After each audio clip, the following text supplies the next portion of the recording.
পূর্ণাহুতির কাজে দিয়েছেন আর নিত্যানন্দের কাঁধে ধরে কাঁদছে বলছে নিতাই রে আপনি নিতাই করো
এই হরিনাম সম্বন্ধে অনেক শিক্ষণীয় কথা বলেছে যে ভক্তগণ তোমরা এই হরিনাম যজ্ঞে এসেছো, কৃপা করে এই হরিনাম যজ্ঞটা যদি কেউ দান করতে পারো, একটা যজ্ঞের দ্বারা 3টা কুল উদ্ধার হয়ে যায়।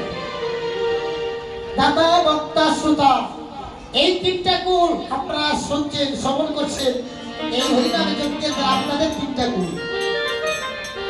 যারা হরিনাম গাইছে তাদেরও 3টা কুল, যারা হরিনাম যজ্ঞ দান করবে তাদেরও 3টা কুল। এমনি করে 3-এর 3 কুল করে সকলের কুল করে উদ্ধার হয়ে যায়। হরিবল। তাই সদিজন, তাই অষ্টপ্রহর